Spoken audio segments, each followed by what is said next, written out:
मैं अपने भाई की बात सुनकर फटी फटी आंखों से उसे देख रही थी।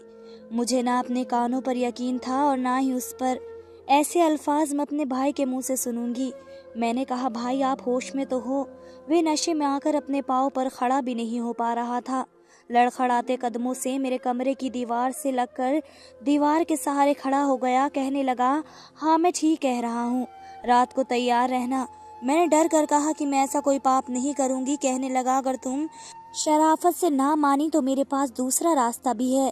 ये कहकर वे नशे से चूर मेरे कमरे से बाहर निकल गया और देखते ही देखते इसने मेरा कमरा बाहर से लॉक कर दिया। ये देखकर तो मेरे होश उड़कर रह गए। मैं अपने नशेड़े भाई से ये उम्मीद नहीं कर सकती थी। मैं फौरन दरवाजे के पास आ गई और जोर जोर से दरवाज़ा बजाने लगी। रोने लगी मगर दरवाज़ा नहीं खुला था। पूरी रात मैंने रोकर गुजारी, दरवाज़ा पूरे दिन बंद रहा। मैं भूखी प्यासी कई बार दरवाज़ा पीटती रही लेकिन कोई भी मेरी मदद के लिए नहीं आ रहा था। शायद इसलिए कि मेरा भाई मुझे जिस घर में लाया था यहाँ पास में कोई ज़्यादा रहता ना था। मुझे नहीं पता था कि वह अपने नशे की लत पूरी करने के लिए इस हद से भी गुजर सकता है।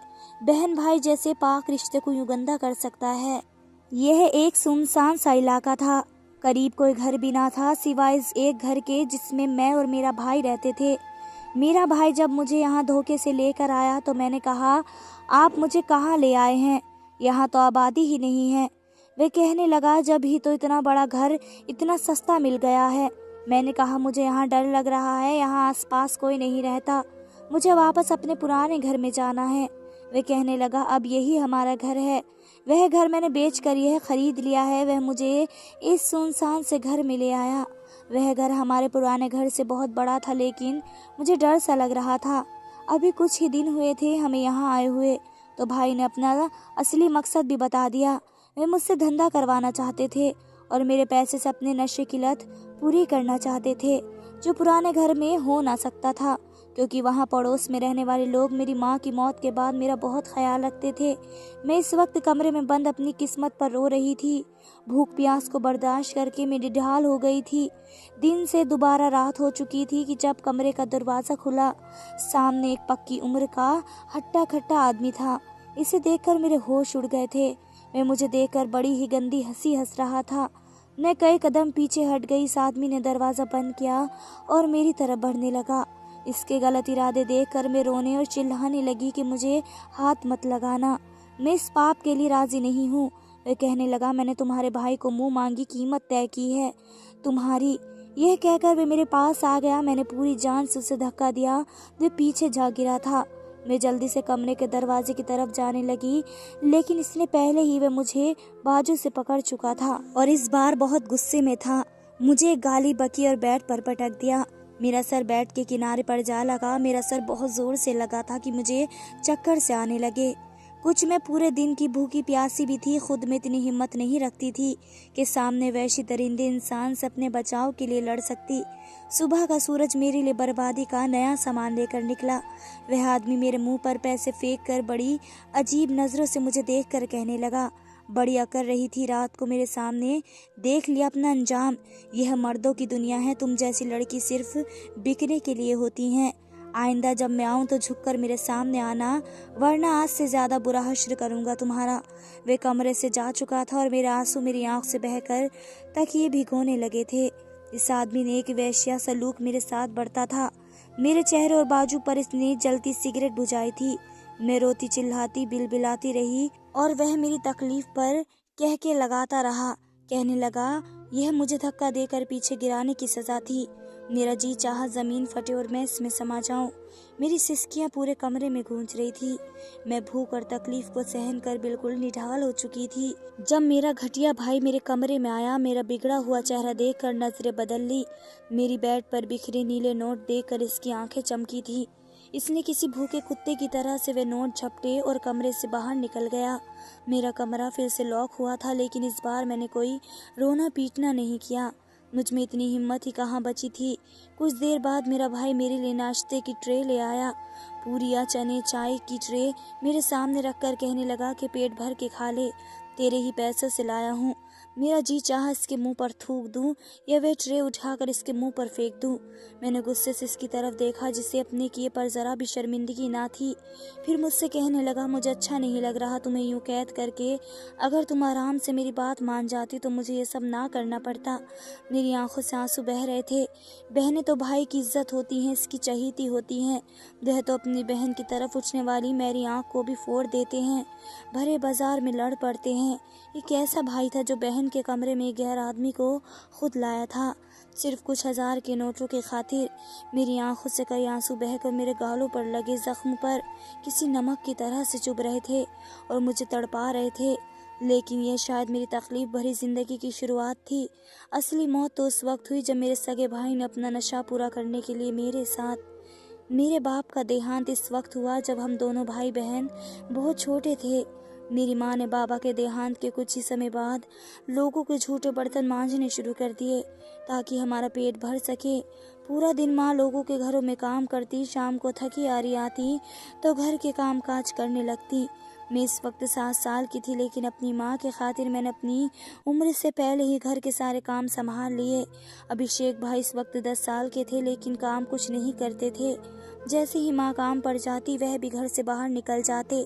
पूरा दिन गली के आवारा लड़कों के साथ घूमते फिरते रहते। माँ के घर आने से पहले घर आ जाते और मुझसे कहने लगते कि माँ को ये मत बताना कि मैं बाहर गया था। साथ ही अपनी जेब से मुझे टॉफ़ी निकाल कर देते, मैं भी खुशी से रख लेती और माँ से भाई की कोई शिकायत न लगाती। मगर एक बार जो मेरी आंखों ने देखा, मेरे होश उड़ गए। वह 10 साल के थे। एक बार रात के वक्त माँ गहरी नींद सो रही थी। जब मेरी आंख अचानक से खुल गई, मैंने देखा तो भाई की चारपाई खाली थी। आधी रात को भाई कहाँ जा सकता था। मुझे शुरू से ही अपने भाई से बहुत मोहब्बत थी। हम 2 ही बहन भाई थे, फिर बहनों को भाई से ज़्यादा मोहब्बत होती ही है, ये तो जाहिर सी बात है। मैं कमरे से दबे पांव बाहर आई तो भाई सहन में बिछी चारपाई पर बैठा सिगरेट पी रहा था और साथ साथ खास भी रहा था। मैं देख कर चौंक सी गई थी, इतनी सी उम्र में वह सिगरेट पी रहा था। मैं फौरन से भाई के पास आ गई। वह मुझे सामने देखकर बौखला सा गया था। सिगरेट की धुएं की वजह से इसकी आंखों से आंसू बह रहे थे। मुझे देखकर पहले तो उसने सिगरेट अपने पीछे छुपा ली, लेकिन मैं देख चुकी थी। मैंने कहा, मैं अभी माँ को बताती हूँ कि आप सिगरेट पी रहे हैं। मेरी बात सुनकर भाई की रंगत उड़ी थी। उन्होंने फ़ौरन से सिगरेट बुझा दी और फिर मुझसे कहने लगे कि तुम मेरी प्यारी बहन हो, माँ से कुछ मत कहना, मैं तुम्हें कल 2 टॉफ़ियाँ ला कर दूँगा। मैं फ़ौरन से मान गई क्योंकि मुझे तो टॉफ़ी चॉकलेट बहुत पसंद थी। इसके बाद तो भाई अपनी इन हरकतों में बढ़ोतरी करते ही चले गए। पहले सिगरेट के आदी हुए, इसके बाद नशे के। सिगरेट पीने लगे, रात को देर से घर आने लगे। जब माँ सो जाती तो वे घर से बाहर निकल जाते। मुझसे कहते कि मैं सहन में बैठकर इसका इंतज़ार करूं। जब वह आए तो चुपके से दरवाज़ा खोल दूं ताकि माँ को खबर ना हो और बदले में वह मुझे चॉकलेट ला कर देगा। मैं नहीं जानती थी कि मेरी छोटी सी लालच मुझे कितनी महंगी पड़ेगी। अगर मैंने माँ को इसी वक्त बताया होता तो माँ अभिषेक भाई को इसी वक्त रोक लेती, लेकिन मैं तो कुछ चॉकलेट की खातिर भाई के राज छिपाने वाली बन बैठी थी। एक दिन जब भाई घर आया तो उसके मुंह से अजीब सी बदबू आ रही थी, इसकी आंखें लाल हो रही थी और इसके कदम भी बुरी तरह से डगमगा रहे थे। वे घर में दाखिल होते ही सहन की चारपाई पर ढह गया और सो भी गया। इस वक्त वह 15 साल का था जब इसने शराब पी थी, लेकिन मैं माँ को फिर भी कुछ नहीं बता पाई क्योंकि मुझे चॉकलेट की लालच थी। भाई अब जुआ भी खेलने लगा था और जब जुआ जीत जाता तो मुझे अच्छे अच्छे खाने खिलाता। मुझे नहीं पता था कि जुआ बुरी चीज़ है। मैं रोज़ भाई के लिए भगवान से मिन्नत करती कि वे जुआ जीत के आए, क्योंकि माँ की मेहनत के पैसों से बस दाल रोटी ही हो पाती थी। और जब वह सो जाती, भाई घर के बाहर निकल जाता, जुआ जीत कर अच्छे अच्छे खाने लाता। हम दोनों मिलकर खाते। जब वह 16 साल का हुआ तो माँ ने इसे एक वर्कशॉप पर नौकरी पर लगवा दिया। भाई बस कुछ घंटे ही नौकरी करता, बाकी जुआ खेलने लगता। वर्कशॉप के मालिक ने माँ को भाई के बारे में सब कुछ बता दिया कि तुम्हारा बेटा नशा करता है, जुआ खेलता है, नौकरी भी ठीक से नहीं करता। मेरी माँ तो ये सब सुनकर रोने लगी, अपना सर पकड़ कर बैठ गई। पहली बार माँ ने भाई को बहुत मारा था और खुद भी बहुत रोई थी। मैं मेहनत मजदूरी करती रही ताकि तुम लोग ऐसे गलत कामों से बचते रहो, और तुमने खुद को किन चक्करों में फंसा लिया है। अभिषेक मेरा भाई इस वक्त इस नशे का बुरी तरह से आदी हो चुका था। माँ की मारपीट इस पर बेअसर हो चुकी थी। अब वह पूरा पूरा दिन घर बैठा रहता, रात को एक पाउडर लाता और कागज का होल बनाकर इस पाउडर को इस होल के जरिए सूंघता। वे पाउडर नाक के जरिए भाई के अंदर चला जाता और फिर वह दुनिया से बेखबर हो जाता। मेरी माँ इसे एक नशा मुक्ति हॉस्पिटल में भी ले गई ताकि इसका इलाज हो सके, लेकिन वह वहाँ से भी भाग आया। अब वह माँ की तनख्वाह भी चोरी करने लगा। इसे जब तक नशा ना मिलता वे बेचैन सा होने लगता, वो रोने लगता, पागल सा हो जाता, घर के बर्तन जमीन पर पटकने लगता। अब तो माँ भी इसके जुनून और पागलपन को देखकर डर जाती थी। वक्त यूं ही गुजरने लगा। मेरा भाई 20 साल का हो चुका था और मैं 17 साल की। जब एक दिन भाई माँ से पैसे मांग रहा था, माँ ने इनकार कर दिया। वह पहले तो घर की चीजें तोड़ने लगा, लेकिन माँ ने भी इसे पैसे ना दिए। वे नशा ना मिलने की वजह से दीवानगी पर उतर आया था। उसने माँ का गला दबाना शुरू कर दिया। ये देखकर मैं भाई से माँ का गला छुड़वाने लगी, लेकिन वे माँ को छोड़ने को तैयार ही ना था। मुझे भी जोर से धक्का दिया। मैं फर्श पर जा गिरी। वे बार बार माँ से पैसों को कह रहा था, साथ साथ ही वे माँ का गला भी घोट रहा था, जब तक मैं दोबारा उठ के भाई के पास आई ताकि उनसे माँ को छुड़वा सकूं। उस वक्त तक माँ मर चुकी थी। ये देखकर मैं चिल्लाने लगी, रोने लगी। भाई का जुनून भी एकदम खत्म हो गया। इसने जैसे ही माँ का गला छोड़ा, माँ का मुर्दा वजूद जमीन पर गिर गया। ये देखकर भाई की रंगत भी उड़ गई थी। मेरे रोने की आवाज़ सुनकर मोहल्ले वाले हमारा दरवाज़ा बजाने लगे। भाई मुझसे कहने लगा कि भगवान के लिए मुझे बचा लो। मैंने जानबूझकर माँ को नहीं मारा। मुझे तो खुद भी होश नहीं था कि मैं क्या कर रहा हूँ। अगर तुमने मोहल्ले वालों को ये बता दिया कि मेरे माँ का गला घोटा है तो ये मोहल्ले वाले मुझे पुलिस के हवाले कर देंगे और पुलिस मुझे फांसी चढ़ा देगी। क्या तुम मुझे मरते देख सकती हो? मैं अभी माँ के गम में ही तड़प रही थी। भाई को फांसी कैसे चढ़ा सकती थी? इस वक्त वह खुद भी रो रहा था और उसने जो कुछ माँ के साथ किया वह वाकई जुनून से भरा हुआ था। मैंने इस बार भी अपने भाई की मान ली। इसकी हर छोटे जुर्म पर जैसे बचपन में मैं पर्दा डालती आई थी, अब बड़े जुर्म पर भी इज्जत की चादर डाल दी और अपने होठ सी लिए। लेकिन इसका सिला मुझे क्या मिला था? इसका सिला मुझे यह मिला कि इसी भाई ने मेरी इज्जत को तार तार करके रख दिया था। कहते हैं कि बहनें भाइयों पर जान वार देती हैं और मैं इज्जत वार चुकी थी। इसके नशे ने पहले मुझसे मेरी माँ छीनी थी और आज इज्जत वह मुझे इस मोहल्ले से निकाल कर इस बियाबान जंगल में ले आया, क्योंकि यहाँ मेरी आवाज़ सुनने वाला कोई नहीं था। मेरा भाई मेरे सामने नाश्ता रख कर जा चुका था। मैंने रोते रोते अपने पेट की भूख को भरा। इससे पहले कि अभिषेक मेरे कमरे का दरवाज़ा लॉक करता, मैंने कहा, भाई मैं आपकी हर बात मानूंगी, दरवाज़ा लॉक मत करना। फिर यही हुआ था। अभिषेक मेरी तरफ से बेफिक्र हो गया और चला गया। जब वह घर से बाहर गया तो मैं भी कमरे से बाहर निकल गई। मैं जानती थी कि वह अब बेगैरत हो चुका है, इसलिए मेरे पास एक ही रास्ता बचा था, वह ये कि मैं यहाँ से भाग जाती, क्योंकि मैं इस दलदल से भरी जिंदगी नहीं गुजारना चाहती थी। मैं जानती थी कि वह रात को फिर किसी को अपने साथ ले आएगा और खुद नशा करके सो जाएगा और वह लोग मेरी इज्जत पूरी रात बर्बाद करते रहेंगे। इसलिए एक चादर खुद पर ओढ़कर अपना चेहरा छुपाए मैं घर से बाहर निकल गई। वह एक सुनसान बियाबान सा इलाका था। मुझे यह तक मालूम नहीं था मुझे जाना कहाँ है। बस मैंने अपना सफ़र शुरू कर दिया। दोपहर से रात हो चुकी थी, लेकिन मेरा सफ़र था कि ख़त्म ही नहीं हो रहा था। मुझे वहाँ कहीं दूर दूर तक आबादी नज़र नहीं आ रही थी। रात की सिहाई बिछा चुकी थी और चल चल कर मेरे पाँव भी छिल चुके थे कि मुझे सामने एक रोड नज़र आ गया, लेकिन शायद इस वक्त रात काफ़ी हो चुकी थी, इसलिए वहाँ एक दो गाड़ियाँ ही गुजर रही थी। मुझे नहीं मालूम था कि मैं किस गाड़ी को रोक कर पनाह मांगूं, जब अपना ही घर मेरे लिए सुरक्षित नहीं रहा। अपना सगा भाई ही मेरी रक्षा करने की बजाय मेरा दलाल बन चुका था, तो किसी और पर क्या भरोसा करती। मैं उन्हीं सोचों में गुम सुनसान सड़क के किनारे चल रही थी जब एक पुलिस की गाड़ी मेरे पास आकर रुक गई। ये देखकर मैंने सुकून का सांस लिया था कि अच्छा है, मैं पुलिस वालों को मिल गई हूँ। अब मैं अपने भाई के बारे में सब कुछ बता दूंगी। वह पुलिस इंस्पेक्टर मुझे सर से पैर तक देखने लगा। कहने लगा, ये लड़की इस वक्त यहाँ अकेली क्या कर रही हो? मैं रोने लगी और रोते हुए सारी बातें इंस्पेक्टर को सुना दी। इसने कहा, ठीक है, तुम हमारी गाड़ी में बैठ जाओ, कल हम तुम्हारे भाई को भी गिरफ्तार कर लेंगे और उन लोगों को भी जिन्होंने तुम्हें बर्बाद किया है। मैं ये सुनकर खुश हो गई। मैंने कहा, आप मुझे किसी अनाथालय में छोड़ दें। वे कहने लगा, हाँ हाँ क्यों नहीं। मैं उस पुलिस वाले की गाड़ी की फ्रंट सीट पर बैठ गई, क्योंकि इस वक्त इस पुलिस गाड़ी में बस वही एक ऑफिसर था जो गाड़ी को चला रहा था। काफ़ी देर गाड़ी अलग अलग रास्तों में चलती रही। मेरे होश इस वक्त उड़े जब वह पुलिस की गाड़ी इस घर के सामने जाकर रुकी जहां मेरे भाई ने मुझे कैद कर रखा था। इस घर के बाहर कुछ अलग अलग किस्म के मर्द खड़े थे। अभिषेक भी उनके साथ मौजूद था। मैंने ये देखकर इस इंस्पेक्टर की तरफ देखा जो अजीब सी हंसी हंस रहा था। वह गाड़ी से नीचे उतरा और एक शख्स से कहने लगा, सेठ ले आया हूँ तेरी लड़की को वापस। साली खुद को बहुत होशियार समझ रही थी। यह सुनकर मेरा दिमाग चकराने लगा। इस आदमी ने गाड़ी का दरवाज़ा खोला और मुझे बड़ी बेदर्दी से बाजू से पकड़कर नीचे उतारा। फिर मुझसे दहाड़ते हुए बोला कि तू मेरे कब्जे में है लड़की, जहाँ भी भाग कर जाएगी वापस यहीं आएगी और तेरे भागने की सज़ा जो तुझे आज मिलेगी, तू अपने लिए मौत मांगेगी, मौत। ये कहकर इसने मुझे मेरे बेगैरत भाई के सामने इस पुलिस वाले की तरफ फेंका। मैं लड़खड़ाती हुई इसके पैरों में जा लगी थी।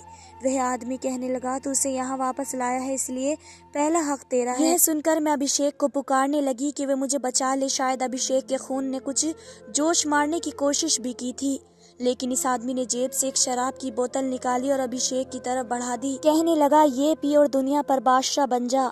ये कहकर वह 4 लोग मुझे घर के अंदर ले गए। अभिषेक घर से बाहर ही था। घर का दरवाज़ा बंद हो गया। सुबह मेरी हालत ये थी, मुझे इस कमरे से भी डर महसूस हो रहा था। कमरे में हल्की सी आहट भी मुझे कांप जाने पर मजबूर कर रही थी। मेरे साथ जो 4 लोगों ने ज्यादती की थी, इसके बाद मैं समझ चुकी थी कि अभिषेक तो किसी के हाथ की कठपुतली बन चुका है। मैं किसी बहुत बड़े गैंग के हत्थे चढ़ चुकी हूँ। मेरे लिए भागना नामुमकिन है। मैंने जो अंजाम भाग जाने पर भुगता था, मैंने ये कोशिश छोड़ दी। वे लोग चोर और डाकू थे जिनके घरों में पुलिस के चंद लोग और ऑफिसर भी शामिल थे। वे नशे की लालच देकर अभिषेक से चोरी भी करवाते थे और कत्ल भी। मेरा भाई बदमाश बन चुका था। एक नशे की पुड़िया की खातिर वह उन कुत्तों के तलवे चाटने को भी तैयार हो जाता था। शायद नशा ऐसी ही चीज़ है जिसे लग जाए इसके साथ साथ इसके घर वालों को भी बर्बाद करके रख देता है। मैंने अब भागने की कोशिश करनी छोड़ दी, इसलिए मुझ पर अब सख्ती भी कम कर दी गई थी।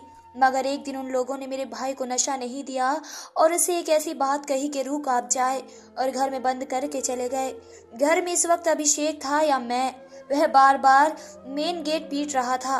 कह रहा था कि अगर इसे नशा ना मिला तो वह मर जाएगा। वह तड़प रहा था, रो रहा था, लेकिन आज मुझे उस पर तरस नहीं आ रहा था। काफ़ी देर वह घर की अलग अलग चीज़ें तोड़ता रहा, फिर मेरे पास आ गया। कहने लगा, मुझे नशा चाहिए वरना मैं मर जाऊंगा, मुझे कैसे भी कहीं से भी नशा ला कर दो। मैंने कोई जवाब नहीं दिया। वह इस वक्त अभिषेक की आंखें लाल होने लगी थी, इस पर जुनून सा सवार होने लगा था, वैसे ही जुनून जिसने इसने माँ को मार डाला था। मैं देखकर घबरा कर पीछे हट गई। वह कहने लगा, मुझे नशा चाहिए, मुझे नशा दो वरना मैं तुम्हें नहीं छोड़ूंगा। मैंने इसे कहा, ठीक है, मैं तुम्हें नशा देती हूँ, तुम पहले मुझसे दूर होकर सामने कुर्सी पर बैठ जाओ। वह मेरी बात सुनकर सामने रखी कुर्सी पर बैठ गया। मैं किचन में चली गई थी, दूध फ्रिज से निकाला और इसे गर्म किया और इस गर्म दूध में 4 से 5 चम्मच चूहे मारने की दवाई डाल दी और बाहर निकलकर वह गिलास भाई को पकड़ा दिया। मैंने कहा, इसमें नशा है, इसे पी लो और भूल जाओ दुनिया के सारे गम और आज़ाद हो जाओ। इसने वह दूध का गिलास एक ही घूंट में पी लिया। कुछ देर बाद ही वह सो गया, फिर कभी न उठने के लिए। आज मैं ये सुन चुकी थी कि वे लोग मेरे भाई से क्या बात कह कर गए थे। वे बदमाश अभिषेक से कह रहे थे कि अगर तुम्हें नशा चाहिए तो अपनी बहन के साथ रात गुजारो। ये सुनकर अभिषेक ने साफ मना कर दिया था कि वह ये कभी नहीं कर सकता, इसलिए वे उसे नशा दिए बिना ही चले गए, क्योंकि वे जानते थे कि नशे की खातिर वह कुछ भी कर सकता है। यह एक ऐसी तकलीफ थी जो मैं बर्दाश्त ही नहीं कर सकती थी, इसलिए मैंने एक बहुत बड़ा कदम उठा लिया। वे चूहे मार दवा मैंने आज उन लोगों की शराब में डाल दी। यह जहरीली दवा मैंने उन लोगों के ड्राइवर से यह कहकर मंगाई थी कि घर में चूहे बहुत हो चुके हैं, मुझे दवा डालनी है। वह ऐसी जहरीली दवा ले आए जो 2 मिनट में चूहों का काम तमाम कर दे। और ऐसा ही हुआ। वे लोग वापस आए तो मैं अभिषेक की मौत पर रो रही थी। मैंने कहा, नशा न मिलने पर अभिषेक मर गया है। लोगों ने अभिषेक को जला दिया। रात को मुझे शराब लाने का कहने लगे। मैंने वही शराब उनके सामने पेश कर दी जिसे पीते ही आधे घंटे में वे लोग मर चुके थे। मुझे अपनी इस हरकत पर अफसोस ना था। मैं घर से बाहर निकल गई और भटकती भटकती अपने पुराने घर चली गई और अब यहाँ अपनी बाकी की जिंदगी गुजार रही हूँ। मुझे बस इस वक्त का अफसोस है जब अभिषेक ने पहली बार सिगरेट पी थी और मैंने इसकी बात को राज रखा था। अगर मैं ये बात उसी वक्त माँ से कह देती तो शायद आज ये सब ऐसा ना हुआ होता। मेरी माँ भी मेरे पास होती और मेरा भाई भी मेरे पास होता। एक छोटी सी गलती हम सब की जिंदगी को बर्बाद कर सकती है। धन्यवाद दोस्तों।